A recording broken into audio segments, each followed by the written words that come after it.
Well, I think your analysis was very straight line. History doesn't run in a straight line.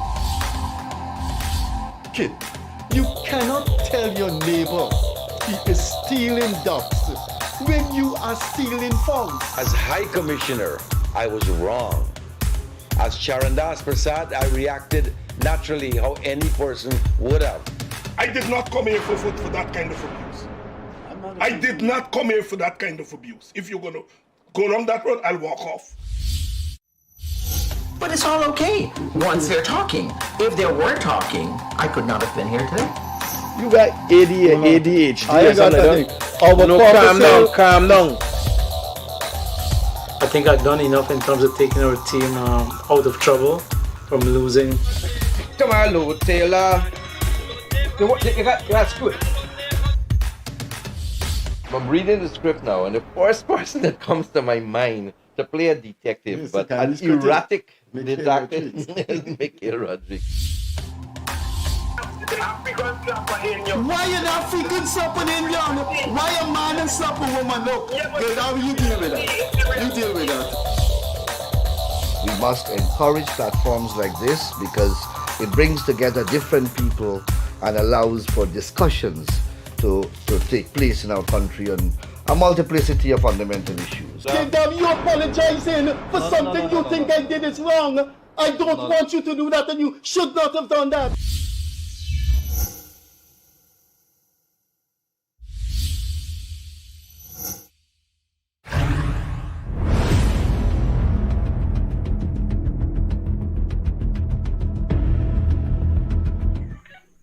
Hi, good evening, welcome once again to the Gildarie Freddie Kissoon show, wherever you are. Good night, good morning. It's always a pleasure coming to you. As always, it is more than a year. It's been how many months? 15. 15 months. Freddie knows it to a T. And I could tell you it's such a pleasure. Our country is going through what is a very transformative period. Many things are happening, and along with these transformations will come challenges. We on this show, Freddie Kissoon and myself, as well as our guests, we will continue to examine the happenings in this country. We continue to analyze those happenings, have the discussions, and of course, as part of those discussions, include you, the people, as part of those discussions. It's only fair. It's a mature thing to do. You cannot have us talking in a room and talking to ourselves in an echo kind of chamber. So tonight we're going to have those phone calls coming in. A couple of things out of the way. I want to say good night to my co-host Freddie Kissoon. And to you, of course, I want to repeat, without you joining us, without you engaging with us, there would not be a Gildarie Freddie Kissoon show. We would not be able to have the kind of entertaining discussion, the kind of serious discussions that we've been having.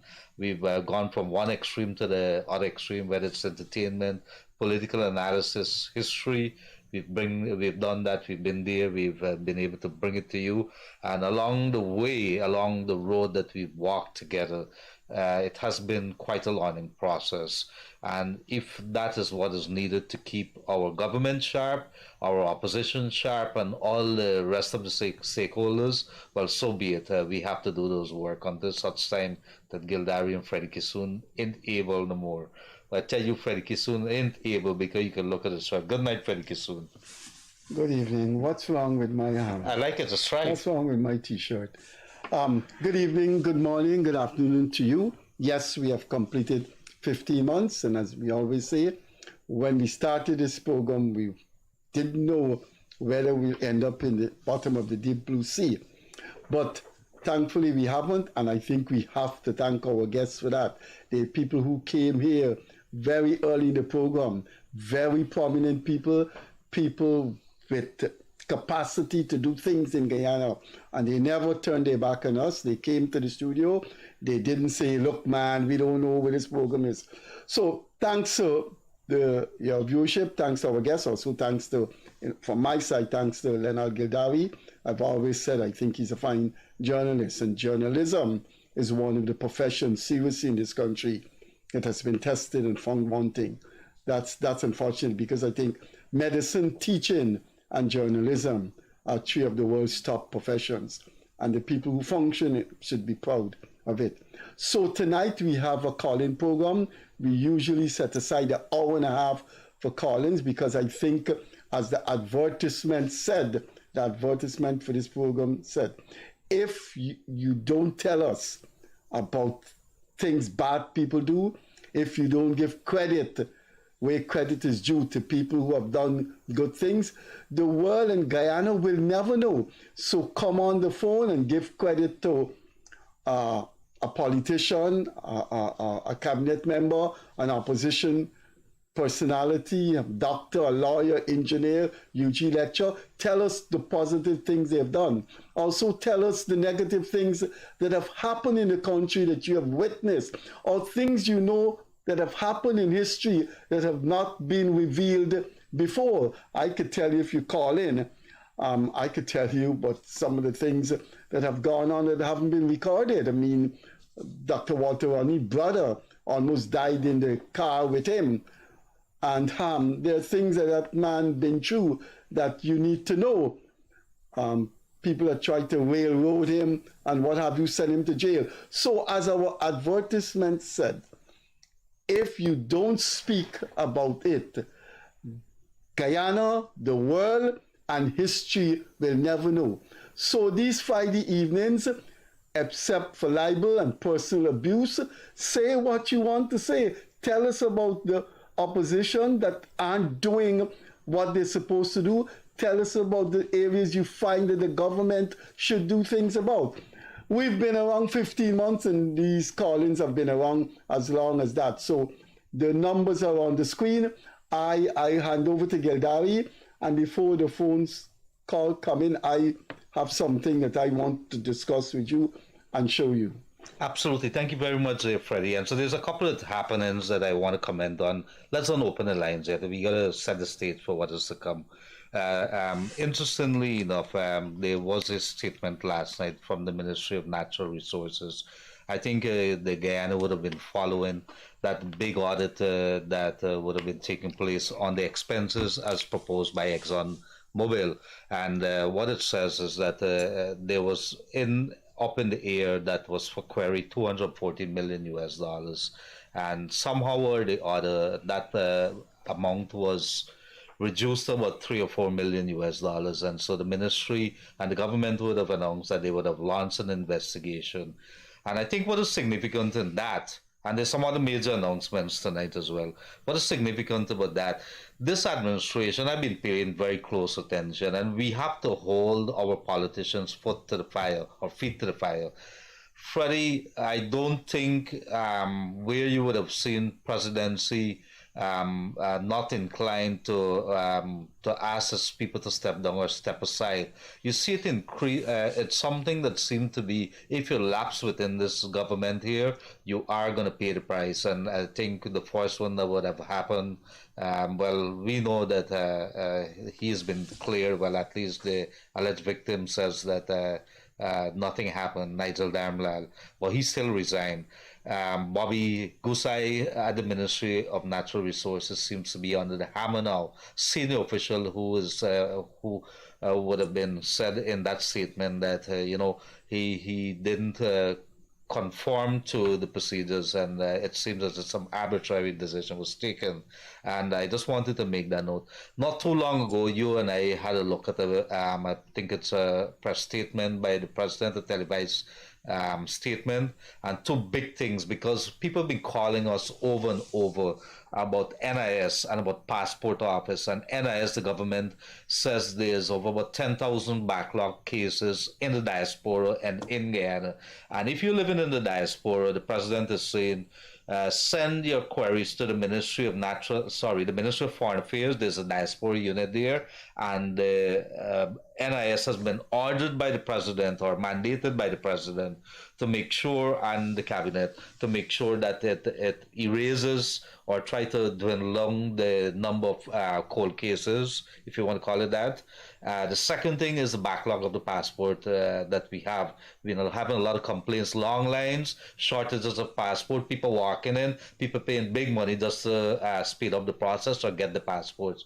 The government of Guyana has acquired a number or thousands of passports, and they are hoping to, within a week or two, to bring that and to bring that under control. Major announcements. Freddie? Yeah, I want to show you something because I think every Guyanese should be interested in this.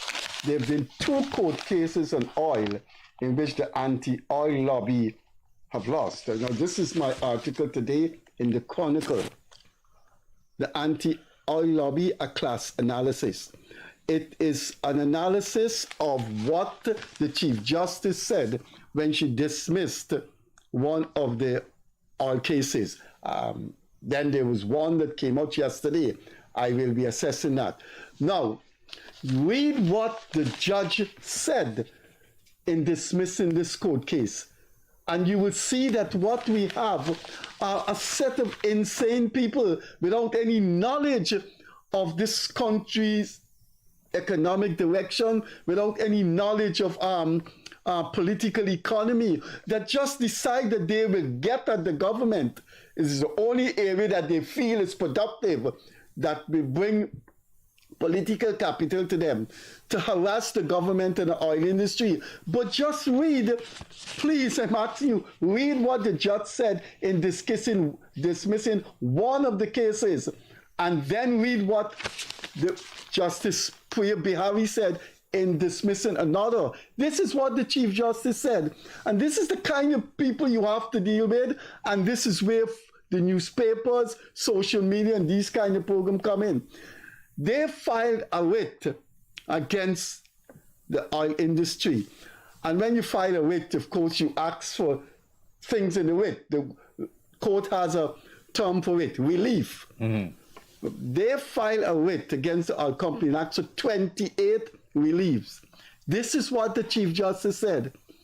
During the court case, they abandoned a majority of the reliefs that they asked for, and the rest of the reliefs that they asked the court to grant, they produced no evidence.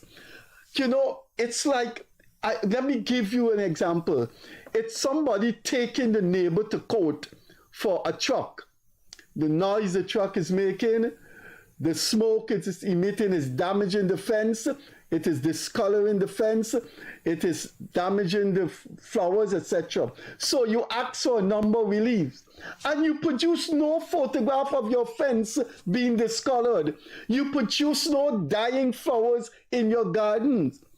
How could you hope that that case will be, you will succeed in that case? Now, the second case, and I am asking Guyanese to read the 2 judges' decision, the Chief Justice and now Justice Priya Bihari.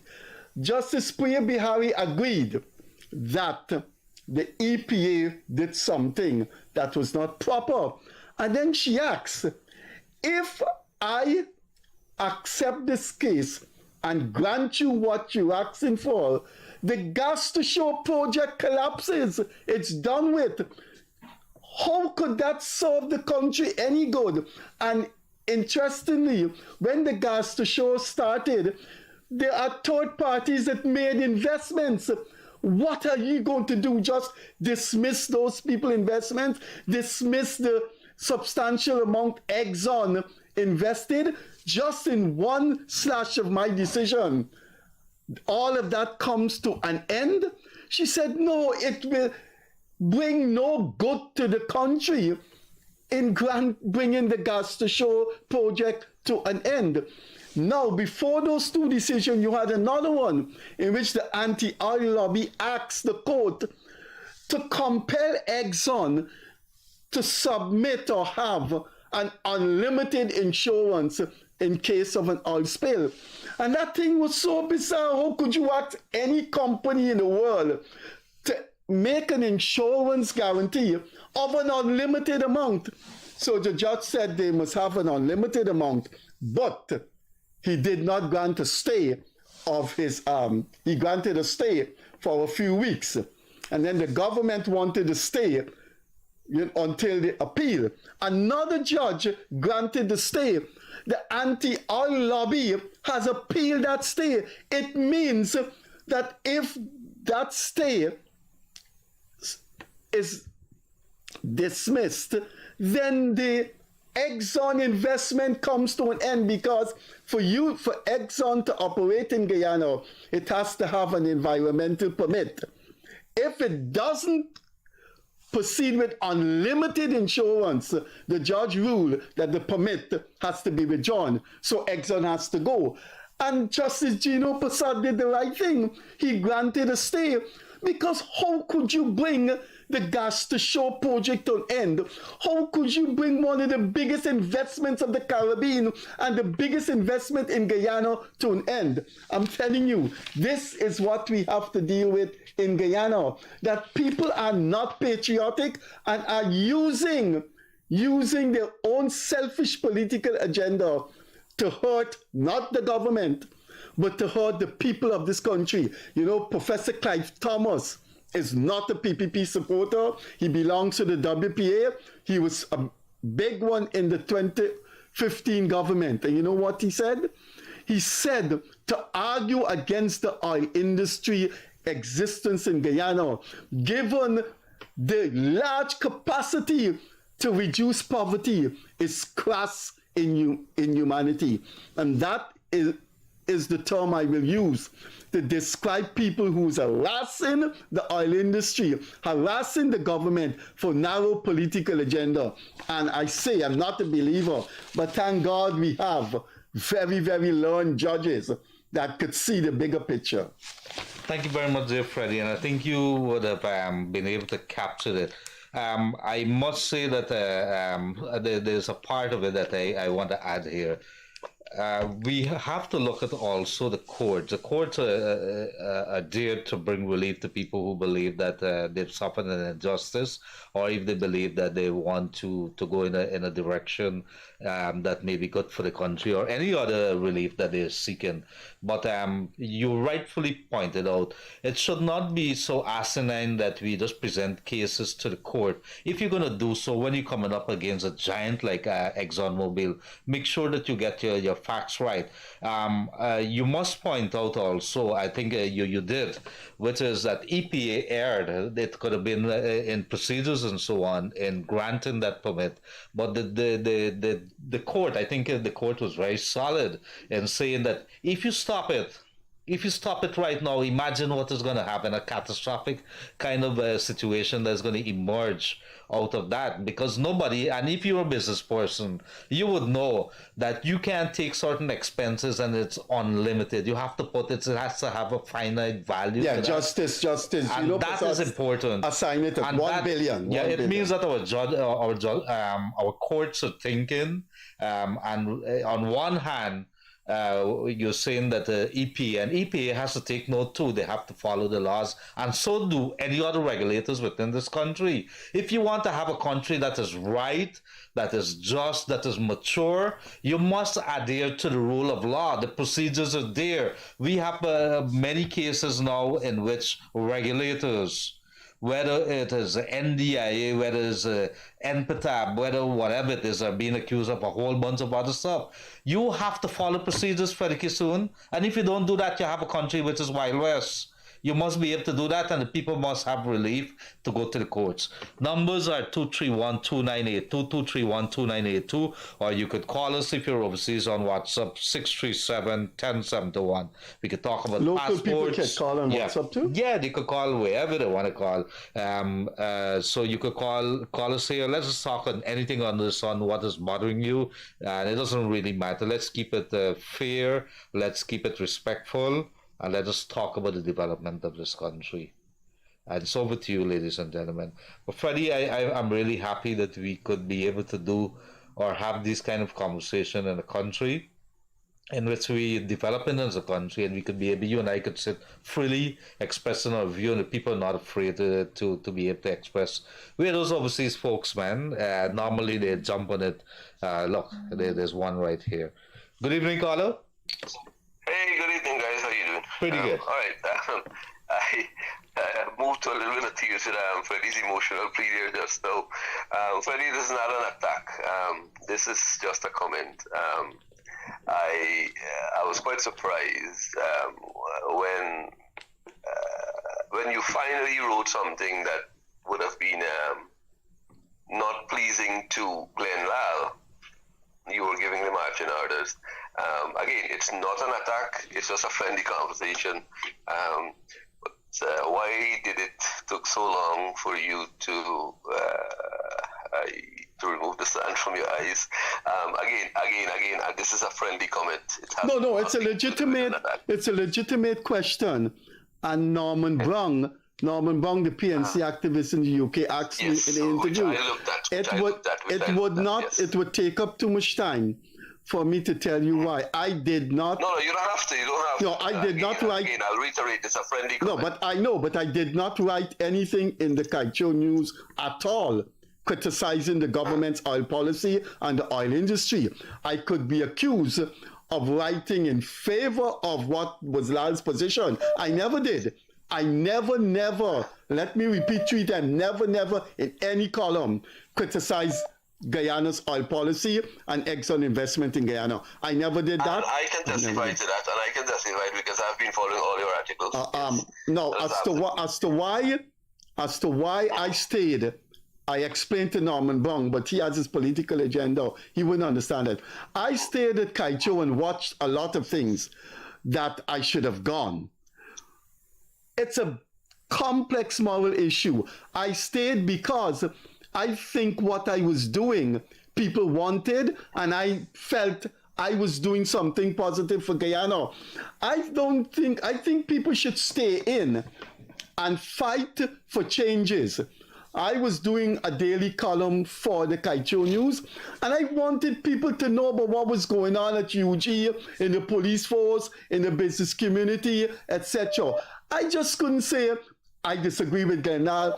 Glenn Lal has a horrible approach to civilization, horrible approach to how he treats people, his employment thing. But for me, I was doing my thing that I felt Guyana needed. Now, if people feel that moral question is not moral answer is not tenable, then maybe we can discuss it further. Thank you for coming through there, boss. Sure. No, hold on. Sure. I still have something else. For the first time in the history of Freddie Kissoon, I've heard him made a commendable comment about Clive Thomas, which give me a little bit of sense of relief, because I did not realize that Clive Thomas would have actually made a positive comment, because for me the guy is what I call a professor, but a not so smart professor. Again, I hope I'm not. I hope I don't put this program together. It's a fair comment. But, what's your opinion? Yes. And, no, that's not libelous. A person not being smart. No, that's not libelous. You're entitled to your opinion. And one thing, guys, my heart is bleeding for the individual who was killed with the crane accident. I've personally spoken to Mikhail this morning, and I've given my sympathy, and I will tell you my expression was Om Shanti, peace be unto the family and everybody who is involved in this. I am hurt, I'm sorry, and it hurts me badly. You know why? Because people are celebrating the death of someone because it's an individual who owns a company or running a company that certain people don't like. It really bothers me. Badly. Guys, once again, Om Shanti. Thank you guys very much. Bye-bye. Thank you very much. So it's 231-2982. You could call 637-1071. Freddie? I don't know. I'm not on social media, but I don't know if a man die and you are don't like the government, or you don't like the PNC, or you don't like this, but somebody die in the workplace. What they got to do with politics? I don't know what he's saying, but people are laughing or celebrating the man's death because it's Mikhail Rodriguez. No human being is what being. No. We do. No, every time I'm involved with work that has it could be very dangerous if you don't take the necessary steps, the necessary safety steps and precautions. But let's take a call here. Good evening, caller. Hello. Good night. Good night. Go right ahead, sir. Is this Freddie Kissoon show? Yes, it is. So I'm calling from Barbies. Sure. I would like to know that for the longest while, Barbies didn't get that land called George, right? And if you could shed some light on this, because No, man, that can't. I heard about that before, and I know the last land court judge has now become the chairman of the Integrity Commission. I called him because I've had a complaint against him that he left some decisions not given. Now, I was told that. I don't know if it's true. But I called him twice and he didn't return my call. I don't know if that is so. That is what I was told, and I had to do my journalistic investigation. But surely, man, if anybody in authority is listening to this, there has to be a land court judge in a country in Berbice where there's so many land disputes. Exactly. I think the issue was raised some time back. I think the Attorney General says they're looking at the complement of judges that they across the country. I presume that is one of the areas. They have to be aware that something is happening in Berbice. But thank you for coming through. Okay, thank you, sir. God bless. I want to say good night to the folks down in Berbice. Can't forget them. We have a lot of them tuned in. And of course, to Esquibo. What are you doing there, Esquibo? What's happening on the Esquibo Coast or Region 2? And of course, in the hinterlands too, I know Linden, I got a call from Linden, and people are talking about the development, what is happening across this country. There's nothing wrong. This gentleman has raised an issue. I think sometimes we miss the big issue of attacking our own and not seeing who are the real enemies. In the case somebody died, a worker for Michael Rodriguez. Good evening, caller. Good evening, Freddie. Good evening. Well, I'm from Providence, man. We got a problem here, this car park at Red Road, buddy. The what? These people kill me with this music. Car park at Red Road in Providence. Which car park? The one that's in front next door to Ramada? Yeah, you can believe every night is a set of makeshift rum shop setting up right through the road in front of Big International Hotel too. I don't understand that because it's only a couple months back I can recall quite clearly that the authorities along with the Ministry of Public Works went into that area, cleared all the permanent structures that were there, the permanent one. Are you saying in the night is a big party session? Right now, I could send you a screenshot of my phone. I just called Providence. Please do that because it would be impossible for the commander on the East Bank of 4B, Commander 4B. I think Mahendra Singh has gone to become the traffic chief, but it's impossible for the senior officials to know that something is happening there and they don't take actions. People got to make a living, but at the same time, it got to be within reason. It has to be lawful. Yeah, but imagine they got double parking, triple parking, and this road here have the most truck walking. My office is through there, so I can tell you I'm very familiar with the area. Yeah, and I decide for them drivers when they got past it. All right, brother, man. Thank you very much. Call the commander, 4B commander. I can't remember his name. It was Sanasi or something. And tell him you spoke to him. And tell him that you spoke with us. And could you do that and probably let us know back? Okay, I'm going to send a screenshot to your WhatsApp. You're going to see I just called Providence. The gas station right there. Thank you very much. But hold on. Right there, and I have a severe problem with this. How could you have Freddie Kissoon? People got to make. Thank you for coming through, sir. Let me take this call here. Coming back. I got to address this issue. Good evening, caller. Good evening, Mr. Gildarie and Mr. Kissoon. That guy who just called in concerning Red Road, we don't have a system going on like you just said. You look at the take care the other day, they come back, come around by EDL from the back road from Mandela. Could you speak up a little? You're a little too low. Okay. Just the other day, Yeah, that's good. That's good. Selling dog food on the transport on the new road when you come from the back road into the East Bank Road. Last night I come there, the traffic, you got to be dodging traffic from, with all the dog business going on. Then, today, I'll take a walk with my kids them from Wall right down Main Street. And when we get to the park, and you start to go down watch, and you end up into my car. And, you know, what are we going to do for Georgetown? What they're doing? That place is standing down. All you smelling is feces and urine. And people are selling food. You know. Where in Georgetown is that? By Starbuck? Yeah, by Starbuck from Funky area, all the way to Funky, to Starbuck, to the car park, to the Mohammed place. That place, you know. So let me tell you. Sometimes I seem to get the impression as if the mayor and the councils don't take a walk down that place. The only time that they're walking down is asking people to vote for them. Surely you're seeing the ills of this city here, and surely you would want to fix it. It has to do with your legacy. Why are we not fixing these things? Not Starbuck alone.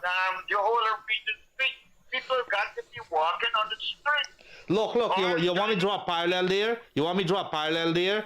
The first lady, yes, she got advisors. Yes, she got access to some money. But she's thinking, and she went on the seawall. She went across the river. And she went a couple other places. I think up in Berbice, just over Palmay Way over there. These are projects, transformative projects, beautiful projects that you could do. Little things, it's little things. But guess what? They sit down in city or quarrel whole day with each other, and they don't walk in the area that concerns them. Nobody does it. It happens year after year, every campaign cycle, and it happens. It happens. Gildarie, this is a different time. This is a different time for Guyana. Nobody's coming to Guyana to spend money. When people come to a country that, you know, well, okay, I'm not going to even go with the Dubai business. I'm going with Guyana, right? A rich country. People supposed to come off the plane and able to go and shop in boutiques and, you know, these kind of things. That, you know, when you get by the Bank of Guyana, you got to turn back. You can't go further than that. But hold on. You just raised a very good issue. Freddie Kissoon attacking plenty tonight. Look, and you believe that some of these public office holders don't be traveling outside the country. You should be ashamed that if you're traveling outside the country and you're going to places and you're seeing what prevails in those countries and communities, what is it that make up there? You're not paying attention that you want to adopt some of the things. You might not want everything, but you'll want some of the things. You want a clean city, you want clean streets. What does it take to do that? It's not everything is about money alone. You need to put people's mind in the thing, education. There's a lot of stuff that you could do off your own without depending on the government to throw money at you. And then you take that, half of the money gone to corruption. And half of the money is inefficiency. I don't see there's no corruption in all these things. Oh yeah? You got to go to City Hall. Right. But listen to what I'm saying. Listen to me. According to what I'm seeing, the PNC and the other one named there, AFC, that dealing with, you know, I'm gonna be blunt, that dealing with black people. They just preaching in black people's head that they're supposed to be poor and they're supposed to be stupid and dealing with nastiness. That's how it is, you know. That's the bottom line. All right, we got a call coming in. All right, thank you for coming in, boss man. Thank you for coming through. Hello? Let's take this call. Yeah. Good evening, caller. Hello? I think we missed that one there. It is 231-2982. Yes, good evening, caller. Yeah, good evening to you and Brother Freddie. Yes, go right ahead. Just a contribution about a comment on the City Council and the First Lady project. Just to say that the First Lady has a large budget, like Chiandara's budget, the city council has no money. So all the city council is going to fix things if they have no money. The city council has no money? Do you know how much the city council collect in rates and taxes? I pay my rates and taxes, I can tell you that. And thousands of others pay their rates and taxes. They have people all the city council. No, you're talking several things here. You have to look at the budget of the city council.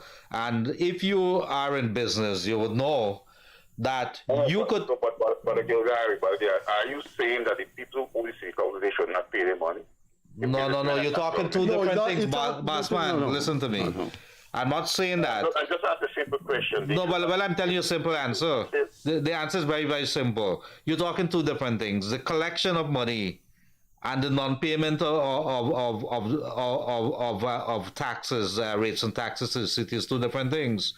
It doesn't mean that the ones that they're collecting is not enough. It's just simple. How do you spend it? How do you become more efficient? But can I ask you a question? Can I ask you a question? Why would Mr. Singh or Mr. Smith want to be the head of a village council in a village when the village got no revenue, the village council building is falling down, etc.? Why would he want to run for the chairman of the village council? Why are you running in elections every 2 years to control the city council, and you know you can't do anything about it because the city council got money? So should these people do something else with their lives rather than running to control the city council? So you're actually saying then... That explanation, the city is going to continue to suffer with that type of thinking. No. Hold on. Well, let the gentleman explain yourself. Subvention that's supposed to be coming from the city. There is laws in the country. You have laws. The city is supposed to have more money than any other local authority in Guyana.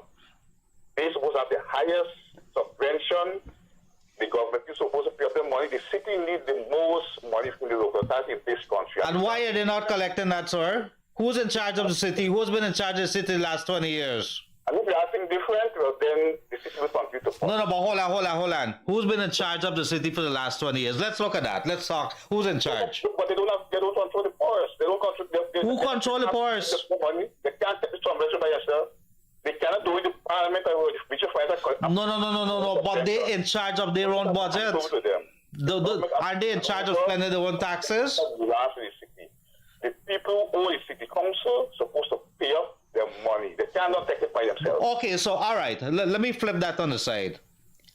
If they're not collecting the money, who fault it is? The central government? Yes. Why? So no, hold. But if it's the central government, the ruling party is the PPP. What happened 3 years ago when in 2015 to 2020, Abdul was in power, the city council was in control. So just don't work of find out how much money the government owes the city council.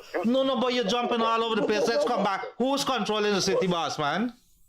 Do the work of find how much money the No, I'm asking you it's a simple question, boss. He's not going to respond to you with any logical I'm asking you, who's in charge of the city council? Who's been in charge the last 20 years? To 2015, 2020? No, but you're talking several things. I'm asking were they handicapped in 2015 to 2020 when they could have passed laws? They were making smart progress. They will make... thank you for coming to us, man. But thank you very much. Thank you very much. You've raised some points. It is 231-2982, 637-1071. Let's get those calls coming in. Let's talk about our city. Let's talk about this country. What is wrong? I find it unacceptable, Freddie, and I raised this in the past, that the police and the authorities are allowing people to operate without insurance, but let them stopping you on the road, normal cars, and if you don't have an insurance, they're digging it up on you. Either you got to pay a bribe or you got to go to court. Now, why would you have private cars operating as hire cars or private hire cars and the insurance doesn't cover it? Why do you allow that? And you're passing every single day and see them. It means either one or two things. You don't want to do your job or you own the car. Well, if anybody is ringing, I will stop. I will stop. Well, you could talk about But I saw in the papers that the police arrested and charged people for 15 drivers for tint. Well, I don't know why Essequibo, you could have a bigger catch in Georgetown. As we discussed this thing before, I go on to see hall every afternoon with my dog, or when I listen to my music and my dog is singing, Roman. The dog listens to music too. Good evening, caller. Hi, good evening, Gildarie. Good evening, Freddie. Go ahead, sir. Yes. Just to draw your attention to two things. Today is the 47th anniversary of the bombing. Oh, yes. Yes, of Air Cubana Flight 455. I mean, on the 6th of October 1976. And a number of organizations in the CARICOM community have pushed CARICOM government to agree. And today, we're commemorating what is called CARICOM Cuba Day Against Terrorism, pushing the UN to designate this date as the date, the fight against terrorism. On this day, 47 years ago, right, 73 people perished on that site.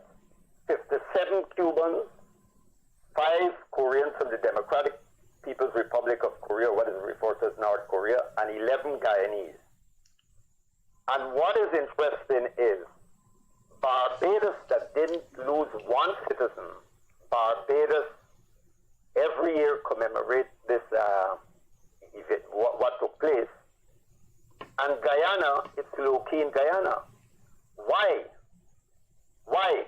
Do you know this was our 9/11? This was our 9/11. Now, what is interesting and a lot of Guyanese are not aware of, do you know that the two masterminds of that bombing, Posadas, Luis Posadas, and the other one, Corrales, that spent years in Miami, right? Anti-Castro Cuban exiles. They plotted that bombing with the full, and the documents are there. It's well documented with the full knowledge of the FBI and the CIA. Do you know that the men who planted that bomb, Freddie Lugo and Hernandez, they boarded that flight in Trinidad when it left Georgetown, and they went to Barbados, and then later went back to Trinidad. But what is interesting, I listened to Ralph Gonzalez in a presentation at Caville Campus UWI about a couple years ago, reading everything, the evidence. The men who planted the bomb, deplaned in Barbados, went to a hotel and checked in. And the first thing they did after checking in the hotel was to call the United States Embassy in Barbados. Then visited the embassy. After returning from the embassy, they went back to the hotel, picked up their luggage, and shifted to another hotel in southern Barbados, and then left to Trinidad. Yeah, I think we're very familiar with that story there, and we have to observe. This is the hypocrisy of the Western countries, the United States and all of them, right? You have a little boy by the name of Trudeau, right, who is picking one big row with India and the Indian Intelligence Service RAW, right, the Research Analysis Wing, over a terrorist who was taken out or neutralized. And if the Indian government neutralized that person, India has a right to do it, because Canada and Western countries shelter terrorists to remove governments and that they do not like, regimes that they do not like, or governments whose policies don't converge with their international position. All right, so what you're saying that there should be an observation from the Guyana side? Yeah, he's perfectly right. Every year. Every year, no, there should be. The opposition and the government are afraid of the Americans. Nobody likes to antagonize the big bully in the north. None of them. Look at the opposition nation running up to Capitol Hill to launch a complaint. I thought this was a sovereign and independent state. And as Guyanese, if we can settle our differences internally, why are we running? Is Guyana a colony of the United States? Are we a colony? Is this a sovereign nation state? Or we just have two parties competing with each other to show the master who's better at managing this new colonial plantation called Guyana. All right, thank you very much there for coming through. Thank you very much. A very good presentation and very good points. Fine presentation. Thank you very much. Good evening, Carlo. Yeah, good evening. Go right ahead. Good evening, sir. Yes, good evening. Go right ahead. I've seen Bobby Vera says he's going to form a party. I've seen Nigel London Did he says say that? he's going to form a party. Well, you have to find out if he heard that on our program. Did you hear Bobby Vera say that on our program? He said, listen, he says to look out. I thought he meant that. But that's different to say he said. Nigel London is forming a party. Who's Nigel London? Who's Nigel London? Somebody from London? From London or somewhere? From London. Oh, that wayside preacher. That man's forming a party? I heard Glenn is forming. Oh my! I don't want to say, oh my God, I'm not a believe. I saw that guy Nigel Pastor London. London page. He says he's forming a party, and he was giving hell to Gildarie, and he was giving hell to the PPP and the PNC on his page. Now, my question is. Oh my God. My question is, my question to. Hello? Yeah. Go right ahead, sir. Yeah, my question is to Freddie. What do you think gonna be the scenario with all these parties being formed? What do you think gonna happen with the voters? All right, we have another call coming in. I don't want these Friday evenings for people to get the views.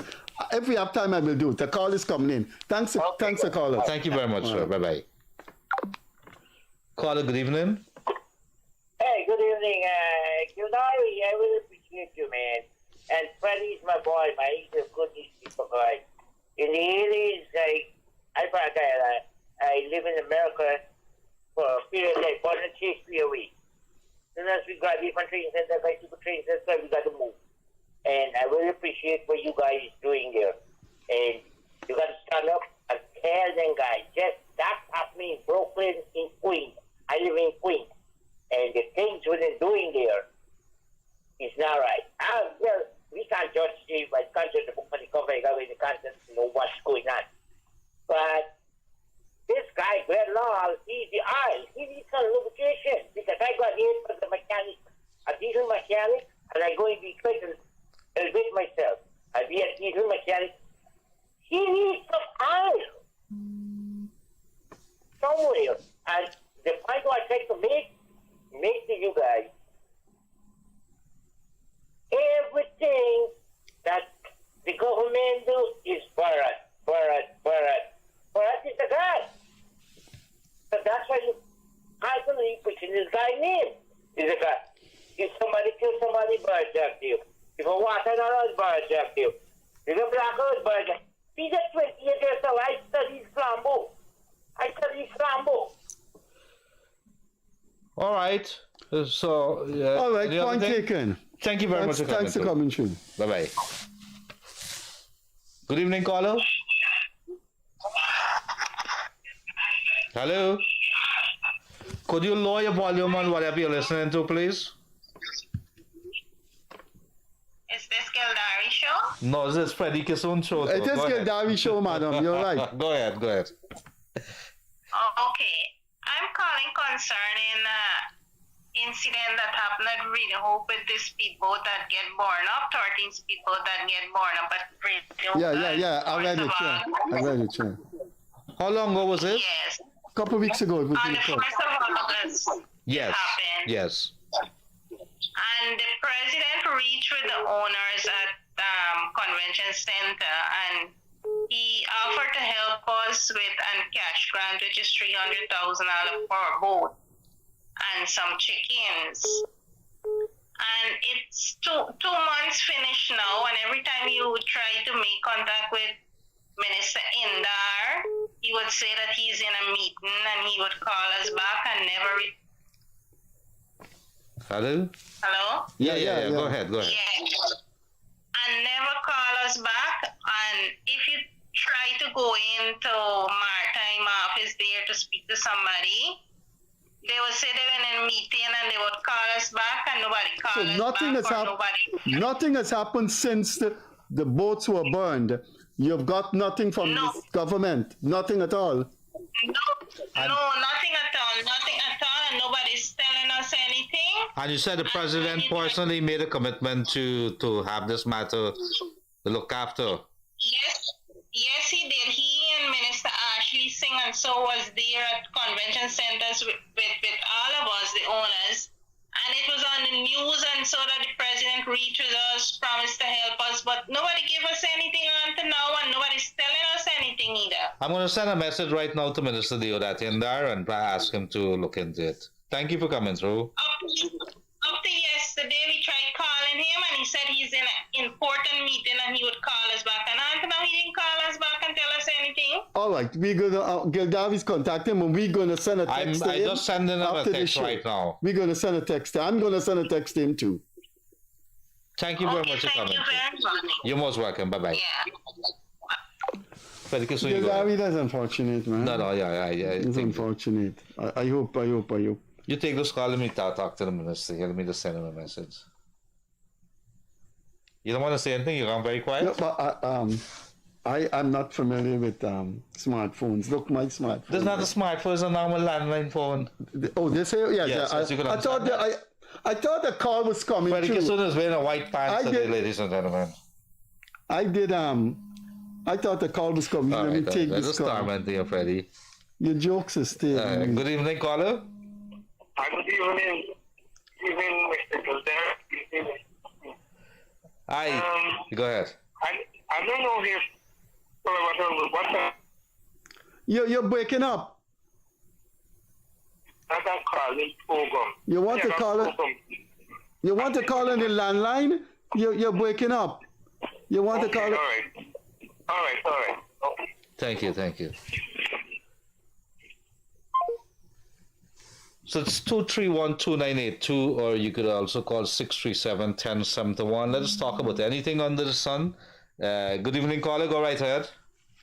Or anything under the moon. Leonard, Freddie, listen, in connection with our last caller, and it's getting a little uncomfortable on my behalf that ministers are not responding to people's pleas. Well, we don't know, because in this particular case, if you call a minister, the minister is involved in a meeting. But I would say to you, if you have a business, but remember the ministers meet maybe 100,000. Maybe he was involved in a meeting. I am not. I don't know. I'm just saying. Buddy, I live in a different part of the world and in North America, but I have heard this thing. It's. You must make time. I'm sorry, man. You must make But time it's for the really. people. It is what you've been put there for. Yes, I mean, come on, man, please. Oh my God, I mean, if what that lady was calling about, if it's true, please, it's not acceptable. Please, man. And I know that you and Freddie are doing your utmost, but oh my God, it might backfire. It might backfire. Yeah, I just sent the minister a message here with regards to please to follow it up. I know he's going to pass it on. I've worked with the minister in there a couple of occasions, and I know that he's really got a big thing. I have actually no.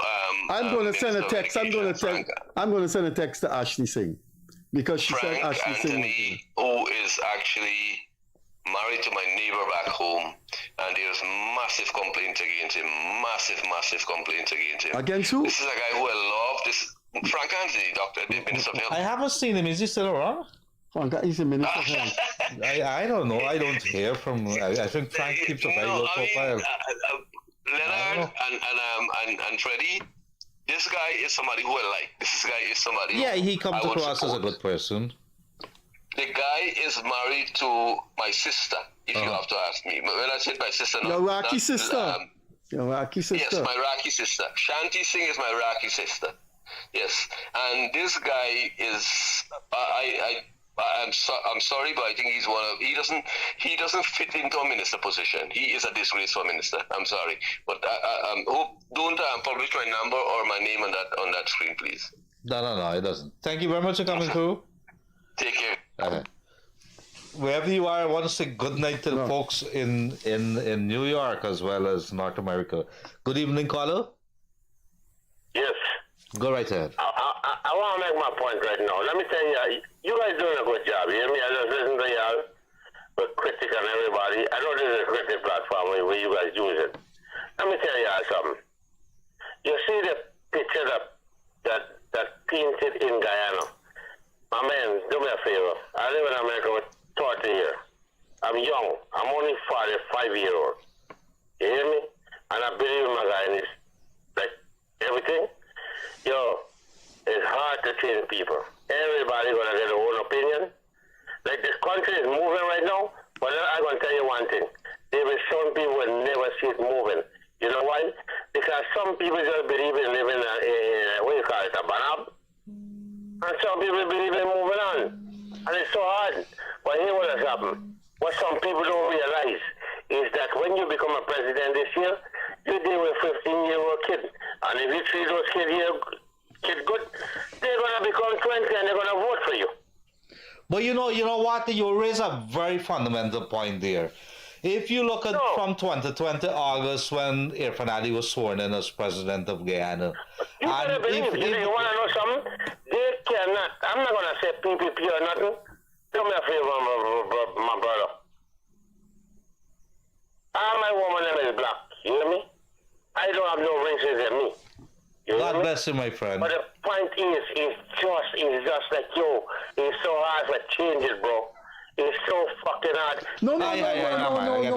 Sorry about that. Our sincere apologies, operators. Please strike the off right away. People are going to get emotional. If you're going to do that, we have...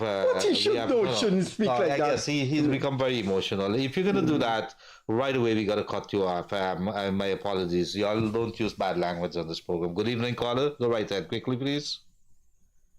Hello? Yes, good evening, Gildarie. Yeah, yes. Go right ahead. Are you hearing me? Yes, go ahead. Okay, I'm listening to the lady that's calling with his speedboat, and the other guy calling from America. These people operated speedboat and all these things. They don't have insurance. But what that got to do? So you listen to the lady. You said you listened to the lady. The lady said that the boats were burnt. They were met with by a number of ministers at the convention center, the conference center. What it got to do with insurance? Freddie, listen to me. You can be operating system, making a living out there to when something happens. Last night I had a fire in Albai's town somewhere behind there, and everybody calling for the president for because the place born up, they ain't got no place to live, and the clothes born up and all kind. Everything. You're missing the point, Saul. You're missing the point. Could you hold on. You're missing. Let me tell you what's the point. Could you wait a minute? Let me tell you what's the point you're missing. The lady said. Let me finish what I was saying. I'll let the man finish. Go ahead, Steve. Let me finish. I'm asking the question. I saw the fire where all the boats burned up. I saw it. Nobody, they ain't got the insurance for their boat. They're operating boats with people like the fetching people, the fetching this, the fetching that, and they don't have insurance to cover their losses if something happens. It's madness. Oh, but let me ask a question. You finished, Saul? Are you finished, Saul? Go ahead, sir. The lady called to say there was an undertaking given. I know what the lady did. But that is the issue. That is the issue. She wasn't speaking about illegal activity, bad boating system. All she wants to do is to get what was promised to her and the other victims. That's all she's asking. Do you have a problem with that? All I'm asking, how the Marine Department got these boats in the water, none of them have insurance, but if something happens. Yeah. All right, so it's two different issues. Hold on, but it's two different. All right, chief. All right, chief, you gotta listen sometimes too. There's two different issues we're talking about. It's two different issues we're talking about. But if you want to raise an issue about illegality and no insurance, it's all right.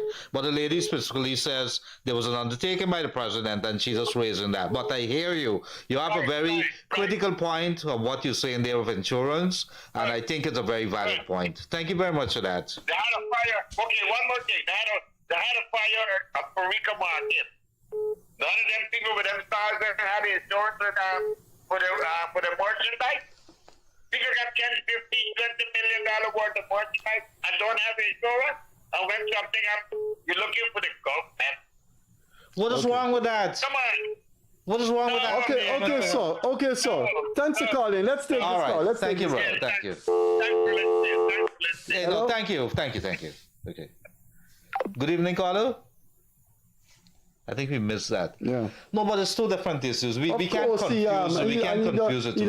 It's a simple thing. The lady says an undertaking was given. But I think the gentleman also has a point in that we have to do. If you have a business, if the insurance that you have to take out for your vehicle, you cannot misuse what you're doing and expect her to really to be there. Good evening, caller. Good evening. Am I live on the air? You're very much live. Go ahead. Okay. Good night to you on the panel. Yes. I just want to make a comment of what happened Tuesday night at the Cherry Jagan International Airport. Yes, go ahead. They had like 4 flights came in at the same time. 2 American, 1 JetBlue, and I think Caribbean Airlines. My family was there from 11:10. They cleared that airport until 2:10. That is something that we need to work on. I fully agree with you. I fully agree with you. I'm not bashing anyone. I'm not, criticizing anyone. I know that there's an influx of people heading into Guyana, and this is something that we need to up our game in terms of tourists and the locals alike. We need to have more systems or more immigration officers or something in place. It's simple. You just need to put about 2 more immigration officers there and start looking at it. That's why I'm saying City Hall. If you don't walk around the place, is that natural? If 4 flights come in, no, but I don't natural understand. You put more. But you know what you're saying there. It is a norm now. And every given night, the nights that the JetBlue is in, you're going to have about four flights coming in. It becomes but I'm wondering where the supervisors, where the officers that are in charge. Surely they're seeing where the airport authorities that is supposed to be seeing this. Your family came in at what time? At 11:10. And you cleared till after 2 in the morning? It's shocking. You see, this is that's 11 to 12, 12 to 1. 3 hours in the airport, 3 hours in the line. I'm not bashing anyone. No, you should bash them. There's nothing wrong with that. We want a better country. This is all right. Yes, we want a better system that should there be tourists in those lines, look how long they have to clear. There's nothing wrong with asking for betterment. What's wrong with that? Thank you very much for coming through. Bye. Thank you. I think we lost that thing. That's 231-2982. We got about 25 minutes more to go. And we have our other number is 637-1071. You were making a statement? No, I was just saying that sometimes I think Professor Thomas said in the next 5 years we're going to have so much income coming in that I go anyway. Good evening, caller. Hello, good evening. How are you? Pretty good, sir. Go ahead. Okay, I like this show. I listen to you guys steady. I remember the last time you guys were speaking to Ganesh Maipal. Uh-huh. I think Freddie went after him very, very well. That's good. But I can't understand why Freddie is giving Haynes He's giving James Bond, like whatever, and Who's Haynes? Norton. Heinz? That platform. Hans. Why is he giving them that platform and allow them to say what they want to say? Freddie can answer them. He should answer all of them the way he's answering my You mean he should be a little more aggressive? Is that what you're saying? No, not be more graphic. Like when they say things that is wrong, give them the answer that is right. Well, I'm looking for another co-host here. Let me tell you this, because sometimes it's very difficult. You see, so there's two issues here. When you have guests, you're obligated to treat them in certain way. The opposition are going to come because they perceive you as if you're either government or something, and I'm not sure where they get that from, because the government get a licks alike as well as the opposition if they're messing up. But you're bound to give them, but you people are not stupid out there. I want to say to you, they are going to form their opinions and conclusions, and they're going to know when the people are lying. They're very smart. We have some smart Guyanese in this house. No, I know that. That's what I'm saying. Freddie can answer. No. Freddie know the politics of that country. Yeah, but Freddie do know it. Yeah, but your interpretation is one interpretation, and it depends upon the actual moment of energy. Someone like Ganesh Mahipal, he tends to be very gesticulating, he tends to be very loud, and so you respond like that. On the other hand, there are other guests who would say things that we reject, but we wouldn't have that flair as we're having with Mahipal. It's different guests that have different style. When it comes to Heinz, we confront. Well, I don't want to use confront. We do counter some of the things he said. If you look at the last program with Heinz, he justified calling. His PNC parliamentarian Gita Chandan. He justified calling a slave hunter. And we told him the lady is a citizen and she was speaking in her capacity as a citizen. But I guess what you want me to do is to have the same type of a flair as I have with Mahipal. It's different guests with different temperament. No. But I take your point. I take your point. Not same type of flair. The way that I am talking to you now and you're talking to me. Freddie, you know the politics of this country. I think we talk everything, and if you know, and then you, in my mind, sometimes you don't give the answer. No. I tend to think like you're afraid to answer these people. You see, that is what I don't agree with. I believe we do, but I believe you are talking about style. When we had Aubrey Norton on this program, do you know how many complaints I got? Gildarie could speak for himself. You didn't go after him. You don't do that. There's no reason to go after. You can counter what he's saying. You can reply to what he's saying. Well, all right, Freddie. Let me put it that way.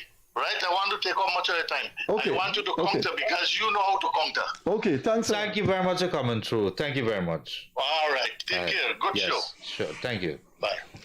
So you're going to have callers from different things. It's okay to talk about everything under the sun. I don't see people talking about Freddie's shirt, and it's okay. It's all right. You don't stop with these things. Good evening, caller. Good evening, caller. Good evening, guys. Yes. Gildarie, good evening. Good evening. I would like to raise a topic. We've all known that the government in some ways or means has contributed to the fishermen, them giving them grants. The various people like teachers, whatever, they had the 250 grants, whatever. But my concern is that carpenters, construction worker in generally, right? And they count as somebody too. We as builders, we as carpenter, mason, whoever is laborer, we are the future of the buildings, of the builders of the future. And we haven't heard that we haven't even considered in this government, man, because we never heard anybody said anything about it. That's just my thought. No, don't go off. What is it? You have a forum, and I can assure you, people with importance in this country they listen. They listen. These programs are being monitored. What is it you want? You should say it. No. Okay. Some sort of assistance to the construction workers. You know, it's not easy out there. You know, we've been passing through a heat wave. No, man. I can't agree with that because you're going to open the floodgates. You have to give people assistance based on contextual issues like school children, the parents getting money, you know, things like that. But you just can't genuinely say, look, we're going to give something to construction workers. Then what happened to police, soldiers, gas station attendants? Freddie, hold on. You need to stick a pin there, sir. Hold on, this is an interesting conversation. Go ahead, I'll listen. First of all, you mentioned police and nurses and teachers, right? I mentioned other things, gas station attendants, mechanics. There are hundreds of categories. Point taken, Freddie, right? These people are worse. Let's use the police for instance, right? These people work for a salary, but at the end of the year or whatever, they collected an extra month salary. We're not asking for blood, or we're not asking for you had a lot of people collect grants in this country. A lot of people left out school children. Or whatever. But those grants are contextual. It is within a certain context. But if you're saying, I am a carpenter. How would you label that? What? Let me ask a question. The sugar workers collected. What did you label? All right, let me ask you two questions, boss man. Sure. On an average per month, how many days do you work? Roughly, okay, if you get fair whether you work, let's say 6 and 6, 12, 24, roughly about 24 days. 24 days. Within 18 to 24 days, yeah. And you work with somebody or you have your own construction company? No, I am working with somebody. And based on what you know, do you pay taxes? Do you pay NIS? No, we don't. And that is one of the issues because you're not captured. Just a point of correction. We do pay it in the supermarket and in the market stuff. You paid what? Literally PYE or what you call it, right? They don't deduct it. Who don't deduct it? Your employer? Exactly. And I raised this one time on this program, and you guys mentioned something. There's no law to govern that. What I was saying is that the government should pass a legislation, right? Remember, construction work is booming in this country. And there's no law to govern our employees to deduct our NIS and taxes. We have no saying about it, right? Mm-hmm. If they say they're not going to do that, we can. But what I am saying, there should be a legislation to all contractors to be obligated to do that. No, but under the laws of under the law, they are obligated. The problem that you don't have enforcement. NIS inspector could prosecute them. They are. But anyway. Me personally, I pay myself in blood because I know how important this NIS. Right? All right. I have encouraged a few guys that works with us to do the same because I know the benefit of it. I saw the benefit throughout our family. It's an interesting proposal that you're making there, and I'm sure that the authorities are listening. I'm sure also that based on the assessment as to what is needed in this country, that they will. But that's a very interesting proposal that you have there. But thank you for proposing it. Thank you, sir. Thank you very much. I don't know, 1 second, let me just get you guys. Okay. Good evening, caller. Hello? Sorry. Yes. Good night. I must apologize. They had your number, lose your number. Remember, I sent you the pictures at the conference. Okay, you go right Last ahead. week when I spoke to you. Yeah, I must apologize that I didn't get to send the pictures to you, but it's out there now, so you see it now for yourself. Okay, and what was observed for the sake of the folks who are listening? And this is a conference, the way the opposition went to Washington? Correct. Okay, and what is it that you want to share with the people? No, you was asking for evidence, the pictures and stuff, if anybody have any footage of what they did. Yes, They really we met with wanted the to know. congressman. We wanted to know exactly our opposition, representing thousands of people, went to Washington. What is it exactly that they did? What is it? I would have thought something of the magnitude of this, the importance of this, that they went to Washington, which is the capital of America in terms of where the power sits.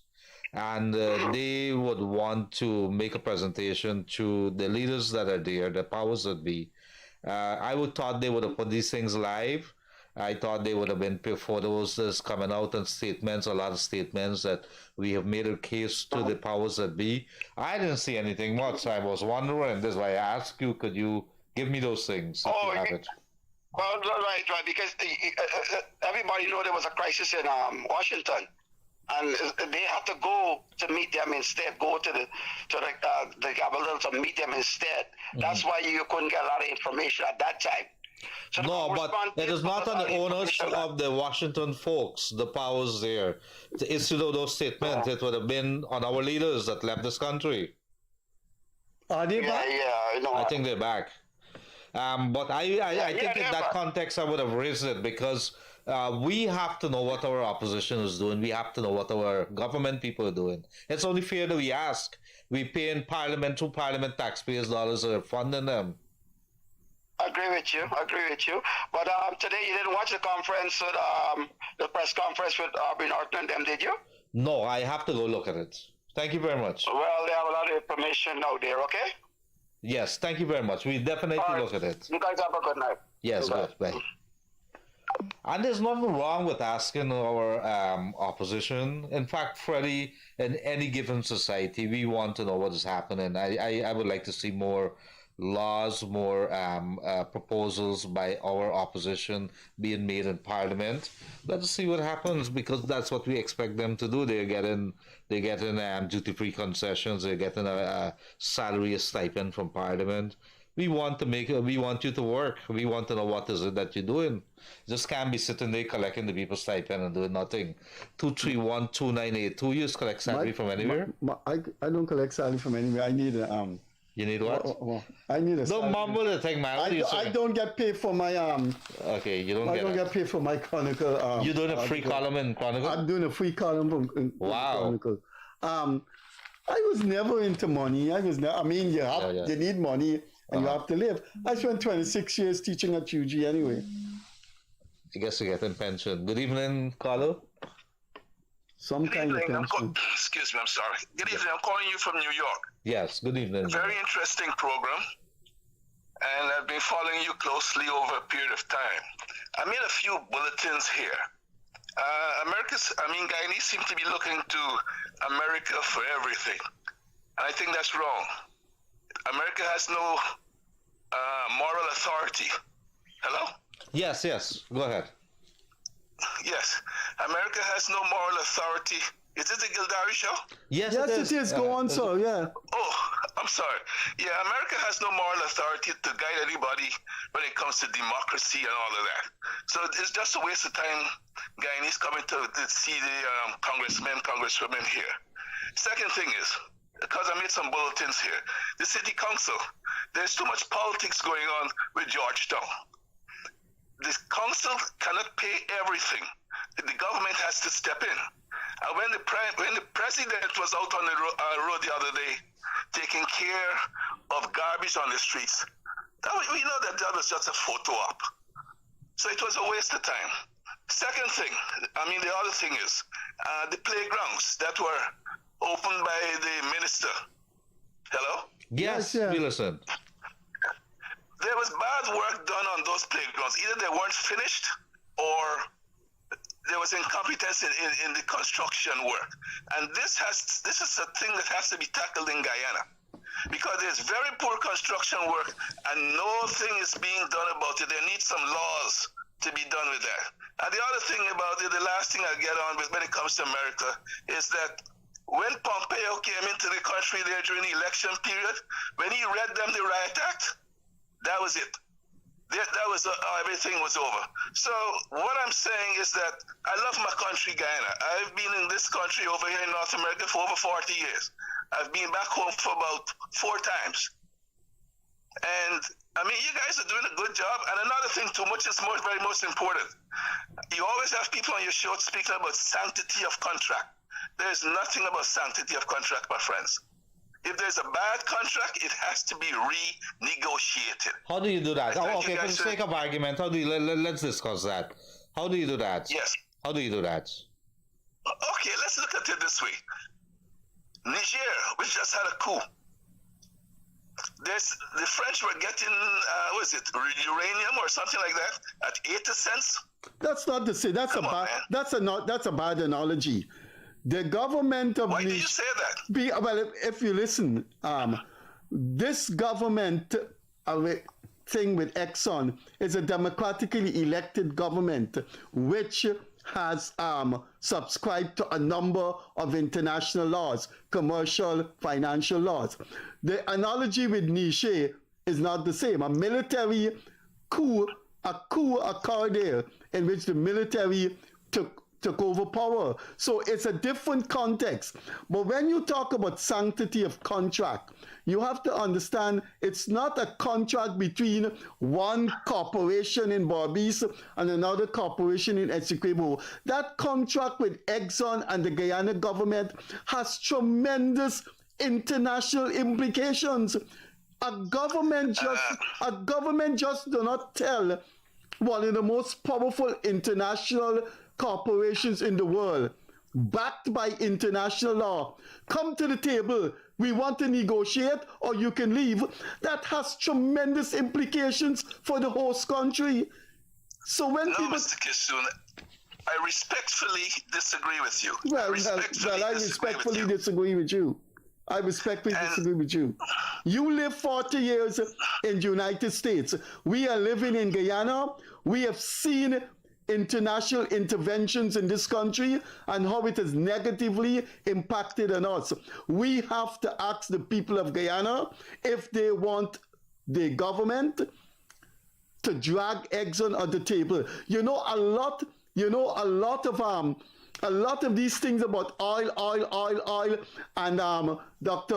Bulkan went to the OAS and asked the OAS to stop Guyana from further oil exploration. You live in the United States. I am telling you, go and pick up your paper tonight. Go and listen to any congressman and congresswoman tonight, and you're going to hear the words. These are words that are spoken millions of times, not hundreds of thousands, millions of times every time in the United States. The American people want this. The American people would not support that. Well, I'm telling you, the Guyanese people must have a say too. And the Guyanese people do not want an abrupt renegotiation of the contract. You know what we have to start doing? We have to start doing like the American politicians, the Guyanese people. And I think you'll agree with me, every time they open their mouth, the American people. Well, what about us Guyanese people? No, but I'm curious. With all due respect, Mr. Kissoon, with all due respect, Guyana. Go ahead. I'm curious to hear maybe how it could be done. With all due respect, Guyanese and those wherever other parts of the world should stop looking, as I said, to America for guidance. America is only concerns about itself and what it can get. It doesn't care about any other country in the world. You give us what we want, you will be our friends. You don't give us what we want, we're going to overthrow you. You don't give us what we want, we're going to put somebody else. And where you say you live in a game, boss man? No, but he's making a good point. Right. That's not relevant. That's not relevant. I'm calling from New York. No, but your point is taken. Your point is taken because... The thing about it is that there are some people who would say, those of us who live here, are not up to date with what's going on in Guyana. We are very much up to date with what's going on in Guyana, maybe more so than a lot who live there. We're interested in what's going on. That's a huge statement to make. You show it's not pregnant with arrogance. that you know what is going on? Yes, because if I'm not mistaken, I once heard Freddie say, when I think it was Janky who sued the government or something over something, and he said she living all the way overseas, how she gonna deal with this? Come on, that's... Well, are you there? Yes, I'm right here. I'm listening. I can remember saying that. I can remember saying a lot of things about foreign-based Guyanese that live very comfortably in foreign countries, enjoying the economy that fossil fuel industry bring, but they don't access what we, the Guyanese people, want. When Janet Bulkan went to the OAS and asked for immediate cessation of the oil industry, on November the 17th, there's a letter in the Starbuck News signed by Melinda Janky, the co-owner of the Starbuck News, Isabella de Caries, a professor in Toronto, Alisa Trotz, 42 signatures asking that the government bring an immediate end to the fossil fuel industry in Guyana. And if I can remember, Gildarie could speak for himself, they never asked me. They never asked Gildarie, who are these 44 signatures in the Starbuck News? Who are they? Check that paper, November the 17th, 2022. They all live outside. Well, there is a controversy around the world when it comes to fossil fuels. So that's what's going on. Never mind, each person is entitled to their opinion. But don't tell me about fossil fuel as Professor Hinson. Professor Paul Hinson, who lived 45 years in California. Janky, who's a British citizen.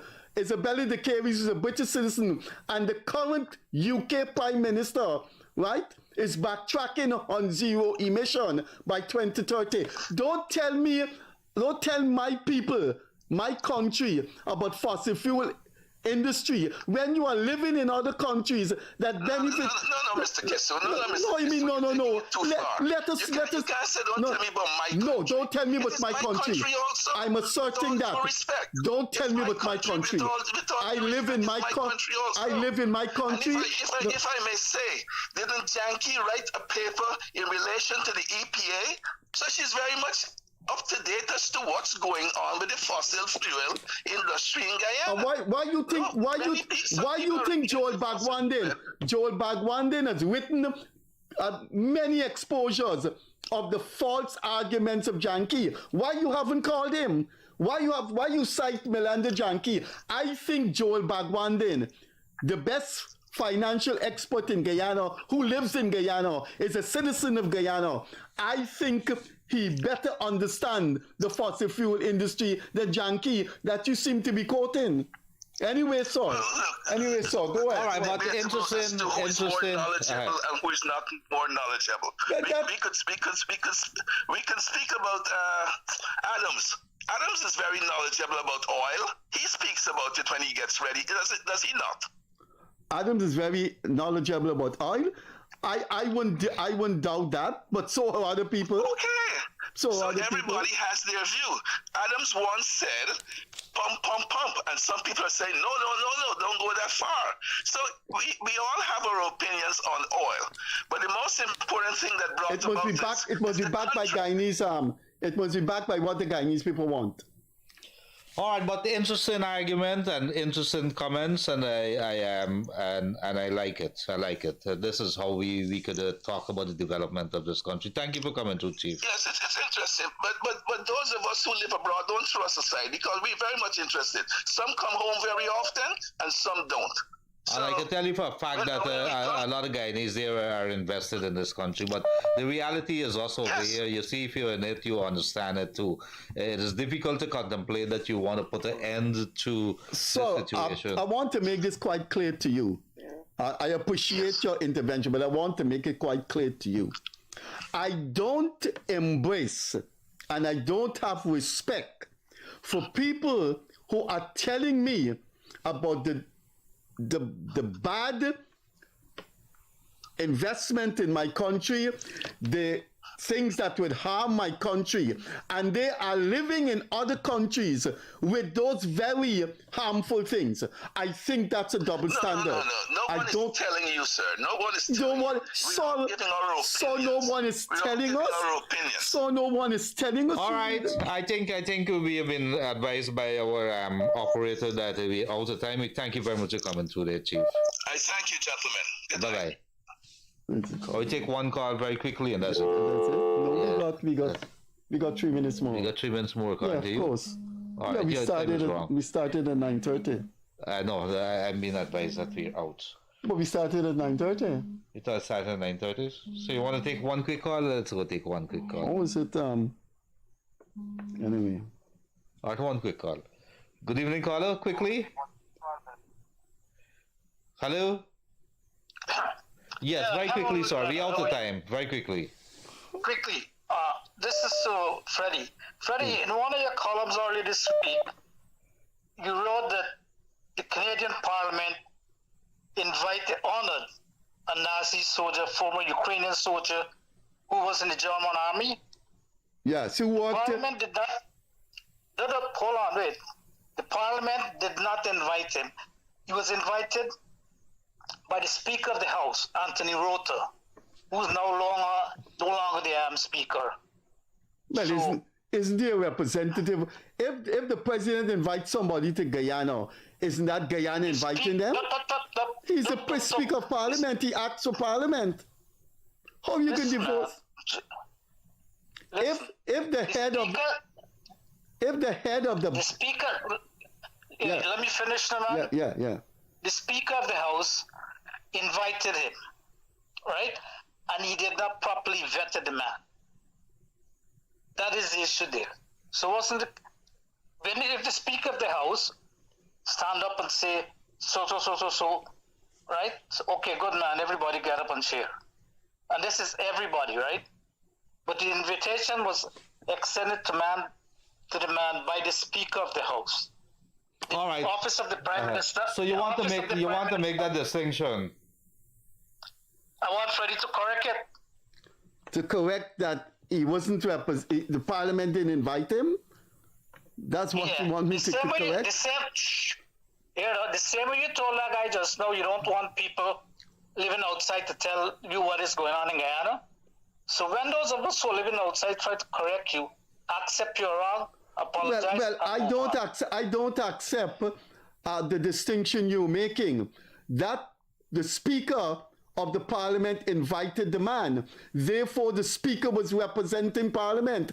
In law, it's going to be difficult to make that distinction. It's going to be very difficult to make that distinction.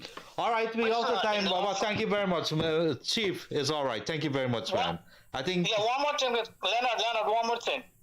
Remember the issue I raised last week about those players and the medals? Did you find out why they took it off? The TKR players. No, we didn't get away. I was trying to make a call to one of the guys in there, but I didn't get that. But I understand somebody wrote about it. There is a tradition of doing it before something, man, but I couldn't get it. There's an explanation I saw written somewhere. I'm going to make a call to one of the sports editors tomorrow and see where I could get it. I'm interested in it. Thank you very much for coming through. Okay. Thank you. Good night, Freddie. You still Janjat. Good night, sir. Janjat, that's a word. One last. You want to take one last time? Yeah. Okay. Hello. Good evening, caller. Hello. Good night, sir. We got just about a minute more to go. Be very quick. I live in Honorable and drive to Agriculture Road on a daily basis.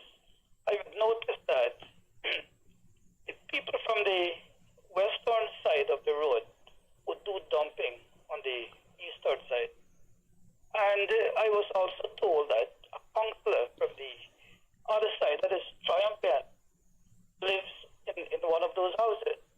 I have made several complaints, but nobody seems to do anything. As soon as the place is weed and clean, they would continue dumping. Well, there are a bunch of nasty people in there. Put it up on Facebook or somewhere where they get things. A bunch of nasty people in this country. Keep going to the NDC. Keep persisting. Man, you got to put it up and shame them, man. Don't be afraid. Name and shame them. Who's the person that doing it? Well, don't say it. But thank you for raising that issue. You want us to get a line? Anybody passing through agriculture road will see that. All right. Thank you very much for coming. Agriculture Road, y'all get your act together. Bye-bye. So, Freddie, very quickly, in closing. Well, I don't want to keep our operators. They said we overtime. I'm very concerned, but respecting industrial rights of the people. So our operators is 10 o'clock. They got to go far. So I will just close by saying you'll see us on Monday. And I think, as I said before in my Chronicle column today, you need to read the decision of the 2 judges in dismissing 2 cases against the oil industry. You should hear what those judges have to say and be guided by that to save our country from people with a political agenda or a racial agenda. That's about it. I would leave it to Gildarie to say bye-bye, but let me say bye-bye now in my own way. Catch you later. Yeah, thank you very much. And over Freddie Kissoon has done it. It's always a pleasure. We're going to have a talk. We're going to disagree, agree to disagree. Whatever it is, you guys stay safe on the road. Freddie and I say good night.